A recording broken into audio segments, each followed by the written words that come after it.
Não vai ser muito longa, mas não vai ser penosa, vai ser tão agradável ou mais ainda quanto as sessões que antecederam. Portanto, agora vamos falar sobre a museologia dos arquivos. Está bem? Eu não sei se está tudo a postos, lá atrás na tecnologia, no som. Está tudo. Está tudo? Na tradução? Acho que não é necessário agora. Não é necessário agora, Só ok. para os portugueses si precisam de português de espanhol a português. Hablo despacito. Não, está perfeito. Despacio. Bom, então como eu dizia, vamos então dar já a continuidade com o tema Museologia dos Arquivos. Temos o Miguel Gomes Garcia de Marina, espero ter pronunciado bem o nome, do Arquivo Municipal de Torralba, de Calatrava, Espanha. Portanto, peço a vossa atenção agora, por favor. Bueno, bons días, moitas gracias. Y bueno, intentaré ser breve y hablar despacio para que me podáis entender bien. Yo vengo de, como hemos dicho, de una población del centro de España, de la provincia de Ciudad Real, que se llama Torralba de Calatrava, y que, para que veáis la ubicación, he saltado, se encuentra en la provincia de Ciudad Real, la comunidad autónoma de Castilla-La Mancha, y al norte del campo de Calatrava, muy cerquita de la ciudad de Calatrava, que dio nombre a la orden de Calatrava, y que va a condicionar su historia. De hecho, el pasado histórico de la población, más allá de los yacimientos arqueológicos que salpican el término municipal, pues se encuentra como entidad urbana en una fortaleza andalusí que se construyó en época almohade a raíz de esas guerras fronterizas entre los reinos cristianos y los reinos musulmanes.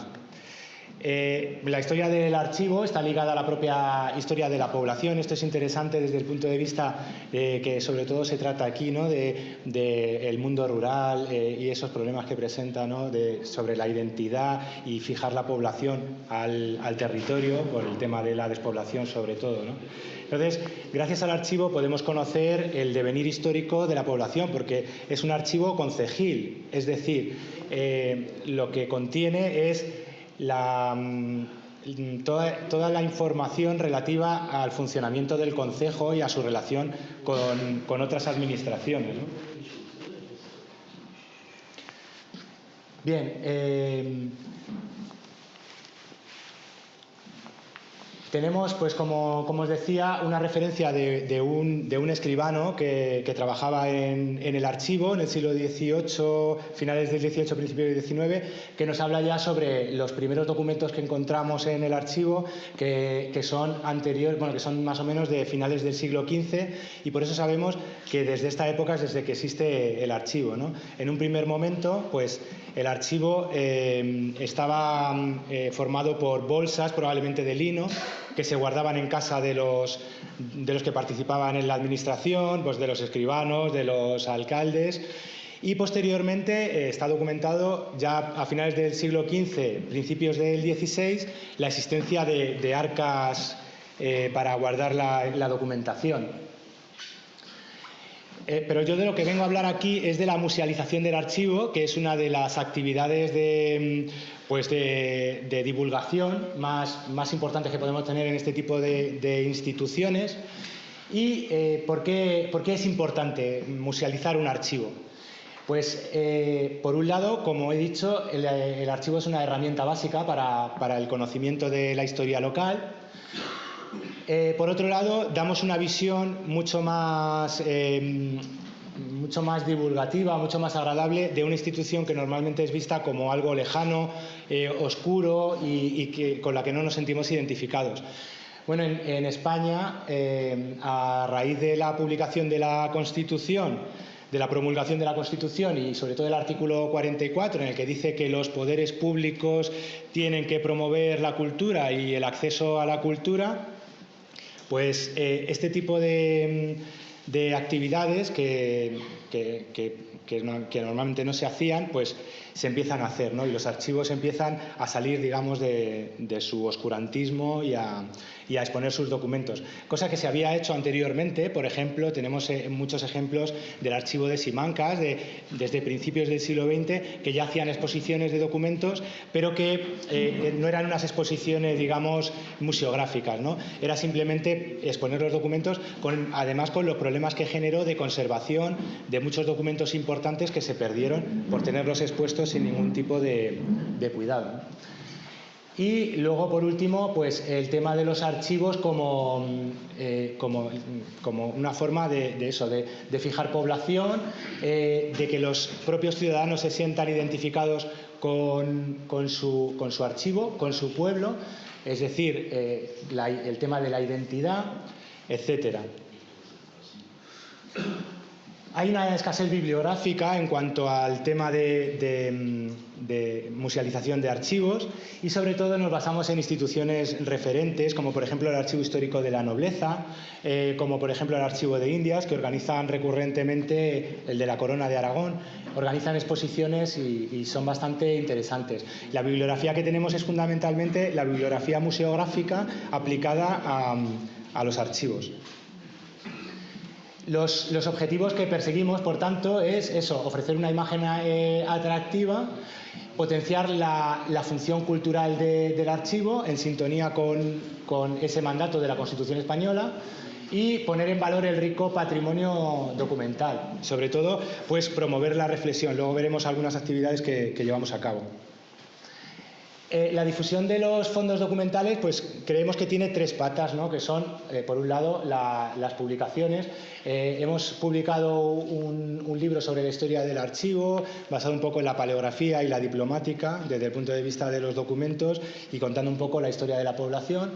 La propuesta de musealización y la propuesta didáctica, que gira un poco en torno a esto, ¿no? Las diferentes actividades que se realizan. De hecho, la relación entre los archivos y los museos es bastante evidente. Aquí tenemos la definición, según la Ley de Patrimonio Histórico 1685.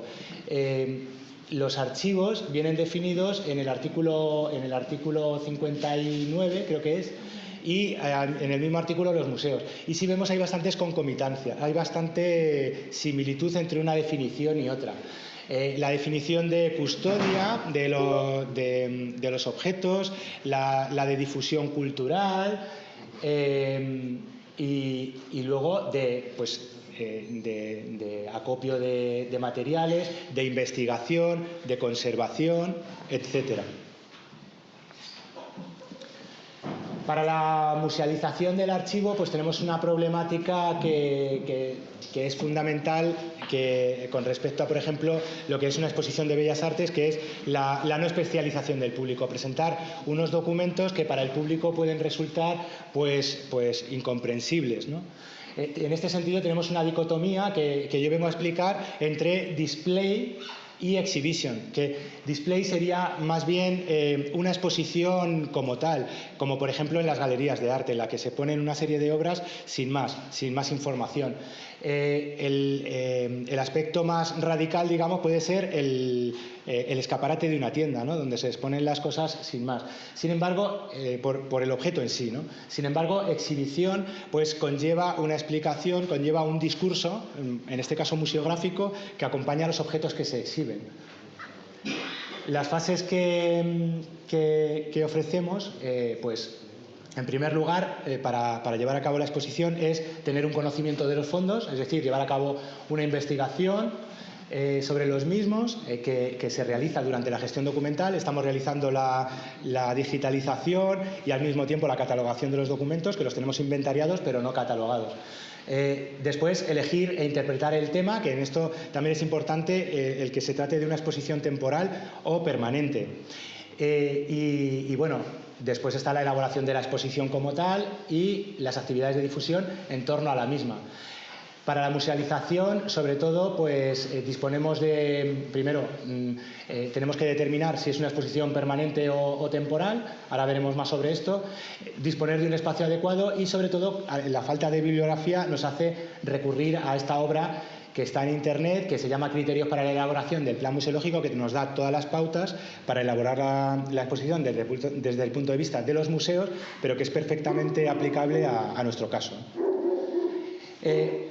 La diferencia también es que estamos tratando con un material que es sensible desde el punto de vista de la conservación, entonces tenemos que tener en cuenta una serie de requisitos, como es, por ejemplo, la fabricación de atriles con cartón de conservación, tener en cuenta los criterios medioambientales, pues como todos sabéis, tiene que tener unas condiciones ambientales adecuadas, una luminiscencia que no sea mayor de, por ejemplo, 50 luxes sobre el documento, que no estén expuestos más de 3 meses porque pierden, pues se exponen mucho, y como sabéis, la luz, el efecto de la luz es acumulativo, es decir, con el paso del tiempo los expones 3 meses y los tienes sin exponer un año y los vuelves a exponer otros 3 meses, no empiezas de cero, ya tienen 3 meses de exposición a la luz, ¿no?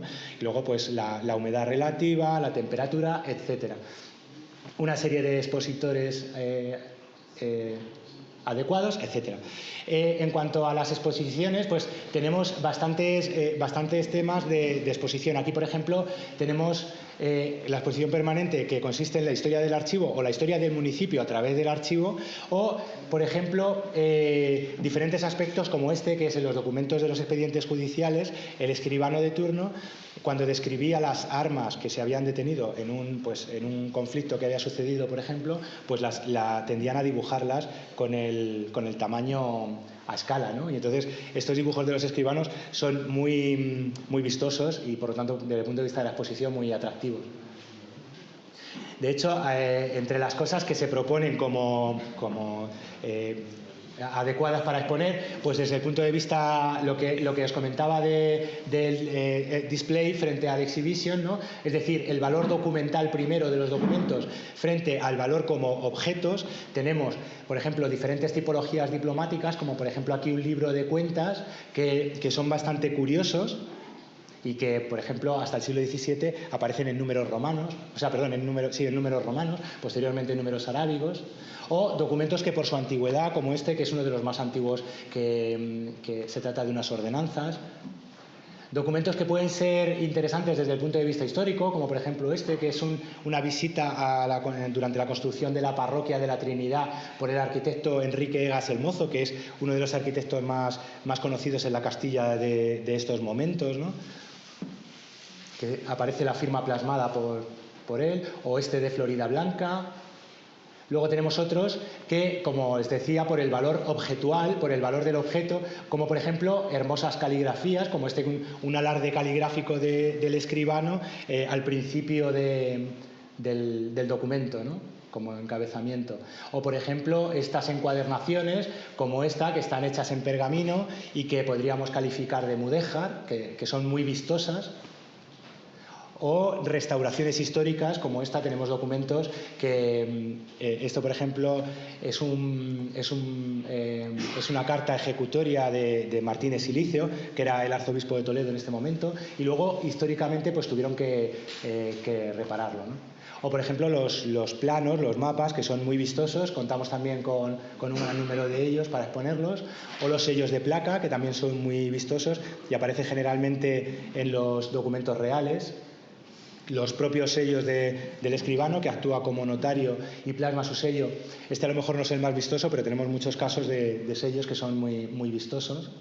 O, por ejemplo, los dibujos de los escribanos. Aquí tenemos el dibujo de un lobo, ¿no? Escribanos, a lo mejor, como hemos visto antes, en sus funciones, dibujando un cuchillo con el que se ha cometido un crimen, o, por ejemplo, aburrido, dibujando un lobo. Y en este caso, pues siempre hago alusión a que todavía en esta época, en el siglo XVII, quedaban algunos lobos en la zona, pero gracias a la documentación, una de las informaciones que nos aportan es que podemos conocer perfectamente la presencia de lobos y su práctica extinción gracias a los libros de cuentas, porque se le pagaba a la gente de los alrededores que se presentase en el ayuntamiento con un lobo, le pagaban un real. Entonces aparecen esos pagos muy recurrentemente desde el siglo XV y a principios del siglo XVII empiezan a espaciarse y cada vez a aparecer menos, ¿no? Entonces podemos conocer incluso prácticamente la extinción del lobo en la zona, ¿no? Gracias a esta información. Por ejemplo, el papel perjurado, ¿no? Las filigranas que aparecen también nos aportan mucha información y son muy vistosas. Por ejemplo, aquí tenemos una del siglo XVIII que nos dice a dónde se iban a comprar el papel, ¿no? Desde el centro de la península, desde Castilla, pues se iban al Reino de Valencia, a Alcoy, que era donde se fabricaba, donde estaban esos molinos y esas fábricas de papel tan famosas. En cuanto a los objetos propiamente dichos, no solamente documentos, sino también objetos contenidos en la propia documentación. Dentro de los documentos encontramos algunos objetos. Por ejemplo, una cinta del pelo de raso que aparece descrita en el documento en un expediente judicial en el que se lleva a cabo un juicio sobre una persona que ha entrado con una coleta en una iglesia, cuando eso no estaba permitido por la ley, ¿no? Entonces, aparecen este tipo de cosas que nos encontramos así tan curiosas. O, por ejemplo, un pasquín de principios del siglo XIX, cuando existen estos enfrentamientos entre realistas y constitucionalistas. Entonces, en las puertas del ayuntamiento, alguien, que además lo describe el documento con pan mascado, pega un papel en el que insulta a los realistas, ¿no? Y defiende la Constitución. En esta época, pues es el inicio de las guerras carlistas, ¿no? Que tanto impacto tendrá durante el siglo XIX. Luego, en cuanto a los objetos propiamente dichos, pues por supuesto los materiales de escritura de los escribanos, los tinteros, salvaderas, tintas, plumas, etcétera. O, por ejemplo, objetos relacionados con la información que aparece en la documentación. Tenemos la reja de la cárcel, que es el único elemento que conservamos de esta cárcel real que había en la población, que tenemos un mapa y tenemos mucha información sobre ella, pero no existe hoy día, solamente tenemos esta reja. Vamos un poco rescatando los despojos, ¿no? Bueno, la panelería como recurso expositivo, que es el recurso tradicional que elaboramos. También como recurso tradicional, pues, y relacionado con una experiencia multisensorial, es una mesa de escribano que hemos elaborado con los materiales que utilizaba un escribano en la época, para que la gente se pueda sentar, pueda tocar un tintero, pueda tocar una pluma y sentirse como sentía un escribano en su escribanía, ¿no? En su oficio. Luego, en cuanto a las nuevas tecnologías expositivas, utilizamos la realidad aumentada con un programa que se llama Plug XR, que nos permite enfocar con el móvil, mediante esta aplicación, un documento escrito en escritura procesal, que es ininteligible para la mayor parte de la población, y nos aparece la transcripción hecha. De esa manera podemos seguir la lectura, ¿no? Otras tecnologías nuevas tecnologías que utilizamos, por ejemplo, la fotogrametría aplicada, que antes en las conferencias anteriores han hablado de esto, y bueno, utilizamos Metashape, que es la sucesora de Photoscan. No sé si conocéis el tema, pero hay una app que se llama Scaniverse, que bueno, no se ve bien, pero que es una aplicación que podéis tener en el móvil, es gratuita y se puede escanear en 3D cualquier objeto y salen perfectos. Con esta fotogrametría podemos modelar los objetos. En este caso hemos hecho una fotogrametría de un escudo real que hay, que está muy relacionado con el consistorio, con la documentación. La hemos tratado con Blender y hemos impreso en 3D, mediante la unión de diferentes piezas, pues un escudo real a tamaño real, a escala real, del que además actualmente no se conserva la policromía, pero sí que la conocemos, y mediante también la realidad aumentada podemos obtener una imagen desde el móvil, enfocando al teléfono, con los colores originales, ¿no?, que tenía. Bueno, pues también la exposición está relacionada con otras disciplinas, por ejemplo con la historia, como hemos visto. Nos sirve para conocer mejor nuestro pasado, nos sirve para fijar población, para que la gente se sienta identificada con esta institución, y sobre todo es importante el tema de la colaboración ciudadana. Gracias a ello obtenemos mucha documentación por el tema de donaciones, y sobre todo que la gente se siente mucho más apegada y mucho más relacionada con esta institución, ¿no? Porque al final ellos colaboran, ellos se sienten parte de ello, y yo creo que es fundamental en el tema que estamos tratando, ¿no? En cuanto a las actividades, ya no me extiendo más, pues organizamos pues las visitas guiadas, organizamos talleres de historia local, de paleografía con adultos, para los niños se ofrecen talleres de caligrafía, de encuadernaciones históricas, fabricación de tinta, etcétera. Y sobre todo, pues una labor de divulgación es que organizamos la jornada monográfica sobre Torralba, que se organizan cada año en el mes de octubre, y en el que se ofrecen conferencias sobre diferentes asuntos relacionados con la historia del municipio y que casi todas parten de la documentación conservada en el archivo, que es un archivo pues bastante importante, sobre todo en comparación con lo que tenemos alrededor, y que además se ha conservado de una forma casi milagrosa y paradójicamente por su falta de aprecio. Es decir, en los conflictos que se organizaron, las revoluciones en la retaguardia durante la Guerra Civil, en el año 36, en ese verano, pues Torralba, la provincia de Ciudad Real, quedó en la retaguardia republicana, y ahí pues se produjeron en las primeras semanas la destrucción prácticamente de todo el patrimonio mueble de la zona, ¿no? Y en concreto en Torralba pues desaparecieron en las iglesias todos los objetos litúrgicos, todas las imágenes. Sin embargo, el archivo se conservó, y esto fue, creemos, por la falta de aprecio, porque el pequeño local destinado a archivo en el ayuntamiento, que tenía unas estanterías muy amplias, fue utilizado como despensa, ¿no? para meter todo tipo de enseres, etcétera, que al final acabaron ocultando la documentación. Y por eso la documentación llegó a nuestros días, no sabían que estaba ahí, y en los años 70, 80, pues fue descubierta y ya pues procesada. Y con esto es todo. Muchas gracias.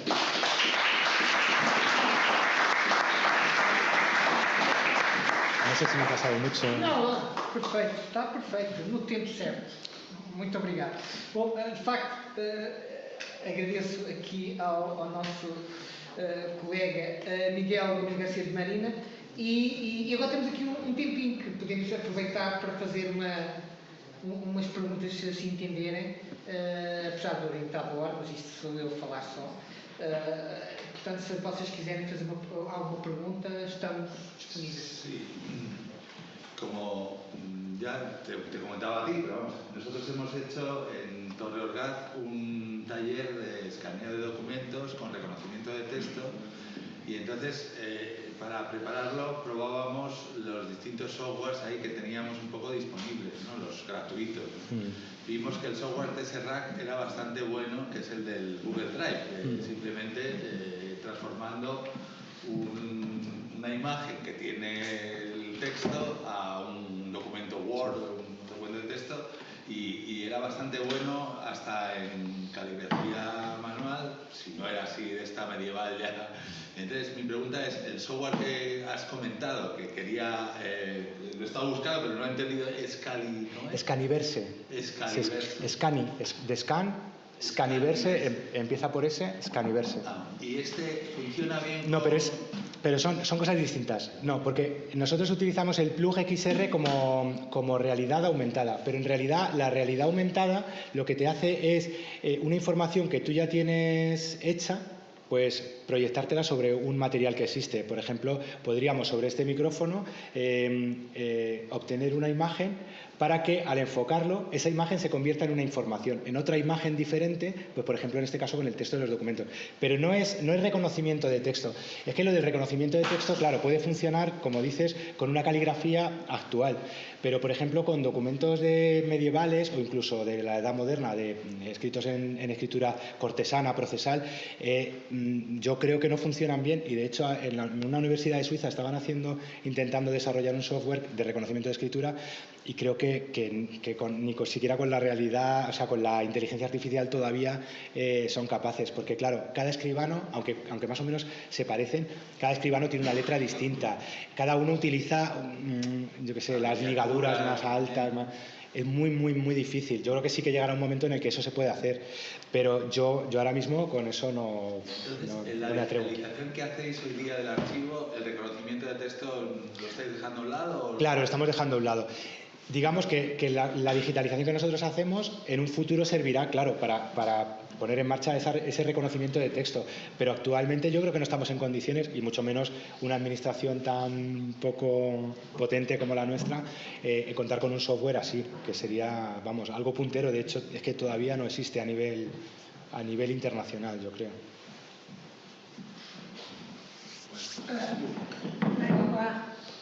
Alguém tem mais alguma questão? Não? Eu vou fazer uma muito chata, porque eu venho de outra área. Sim. E quando olhei para a fotografia em que mostraste a secretária com a pena, com a pluma, e porque eu gosto de trabalho com aves, a minha pergunta é, a pena não era uma pena original. La pluma. La pluma. No era original. No se han conservado ninguna Claro. pluma original. De hecho, al ser un objeto orgánico, pues no sé. Sim, claro. Portanto, aquela foram buscar a outro lado. Sí, lo que pasa es que sí que se han conservado plumas del siglo XIX que ya eran metálicas, ¿no? Sim. De metal. Muito bem. Muito obrigado. Não sei, mais alguma questão? Ya simplemente decidir ahora cuál es el orden, si metemos el Pronto, taller. exatamente. Este é mais um dilema. Estes dilemas são perfeitos.